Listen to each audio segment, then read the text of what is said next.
you have to fall in love with not knowing. You have to be honest with yourself and recognize that every knowledge you thought you had was always going to slip through your fingers. It was just a veneer that you put up, responding to fears of self-preservation or not fitting into the world, fears of forgetting yourself, fears of not living up to your potential, whatever that even means. We live in a world full of these veneers that ultimately comprise themselves of this deep-seated delusion that there is some particular truth that can be expressed in perfect language, the knowledge of which can be held on to and possessed, the knowledge of which can be lost. The veneer of professionalism. We all put on our suits and walk out into the office and, look, I've got my shit together. I know what I'm doing. I have a real solid head on my shoulders. We forget that, like, just a half an hour ago, we were hauling our asses out of bed, taking a shit, masturbating, eating cereal. Like, we are monkeys that put on suits and act like we're so fucking serious all the time. And it's very easy to just immediately reject, like, all of that in a very immature way, right? And it's not to say that there's not a kind of reason to this madness. It's not to say that there's no value or there's no joy that's being expressed in a professional environment. But it is to say that our civilization is built upon layers of abstractions that we identify so closely with. We take our innate intuition of our universal, infinite, eternal being, and we project it onto all of these outcomes, circumstances, and temporary states of mind that we think are going to somehow fulfill us. We walk through the streets, eavesdrop on strangers, recognize that the vast majority of people are either extremely unhappy or are distracting themselves from their unhappiness by either talking just to talk or doom scrolling TikTok on their phone for hours on end. We have all of these little victimizations about ourselves. The bus is late by a few minutes and we feel personally targeted by the big evil transit system. We're given a mean look from a barista who's having a bad day, and for the next 10 minutes we ask ourselves what we could have done to deserve that. We let all of these little inconveniences dictate everything about our lives. And all of this is simply the inevitable consequence of thinking that there is something to know, that you are someone who can know that thing, and that knowing that thing is a necessary and sufficient condition for everlasting happiness. And all of our philosophies and our sciences, like, let's be honest with ourselves. We're all just searching for this intangible thing. No one even knows what to call it or how to express it or even to express it. And yet, in science, there is this search for unity, the theory of everything, right?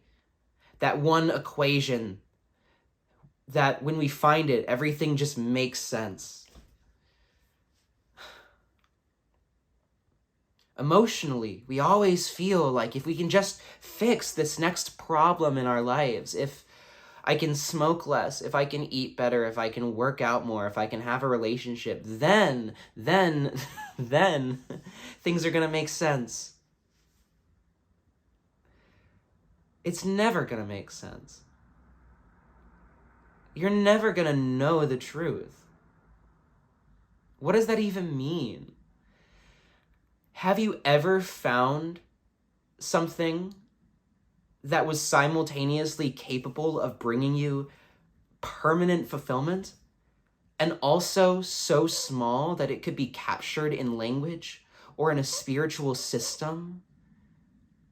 I'm not just talking about science or non-duality. I'm just talking about all of it. Like, let's be real clear about what we experience as we walk through this world. We are all fumbling in the dark. And that's amazing. Because when you can finally accept that you're not going to know, that real understanding lives in the heart and not the mind. Yes, it can color the mind. It can change how the mind functions over time, but it's not a mental understanding. If you think it is a mental understanding, dig deeper. Ask yourself who understands that. If you can really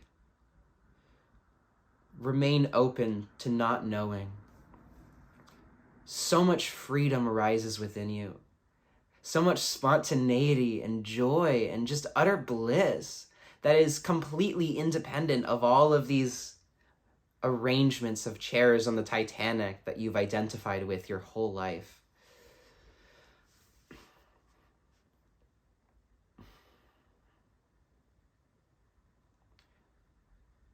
Notice how when you're really trying to figure something out, when you're scheming in your mind or trying to solve a puzzle, all that anxiety you drum up, you feel it in your solar plexus. It's very tight. It's very intense.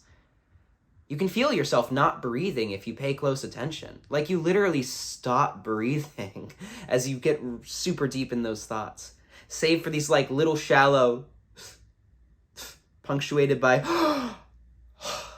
when you realize you've just been stressing yourself out the whole time. Conversely, when you really let yourself not know, it's like this channel in your body opens up, and all of this energy travels up your spinal cord. This life force, if you will, it moves up to your heart, to your throat, to your third eye, so to speak. This love that was so tight, that was held onto with such fear, it's completely free to bubble up and then express itself naturally. When I say that you need to live with authenticity, what I really mean is that you have to live from the heart. Because when you live from the heart, every micro expression of your being is just that exact same bubbling up of love that simply cannot be contained because it is so grand and so all-encompassing and so joyous. It announces itself. It really does with such glee, such relief. And all those little things that you were worrying about, like, am I going to find a job? Am I going to find a partner? I need to smoke less. The, like, 3 things, right? The 3 genders. All of those things take care of themselves. Because what really naturally wants to be taken care of will be taken care of through the intelligence and intuition of your body.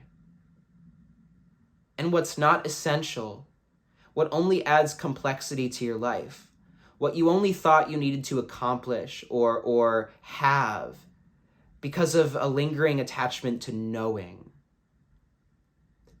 a lingering identification to separation, with separation. All of that is discarded. It naturally falls away simply by living in the heart.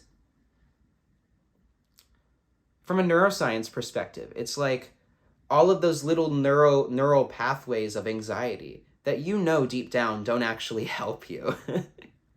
They get pruned, right? You're not feeding them. So as I said in the last video, energy flows where your attention goes. So put your attention on love. Put your attention on love.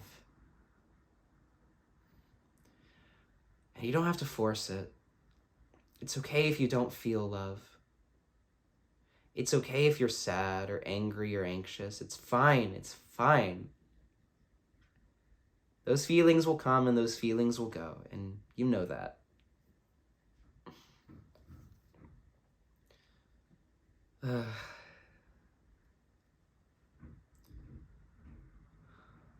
There's just such beauty in that silence.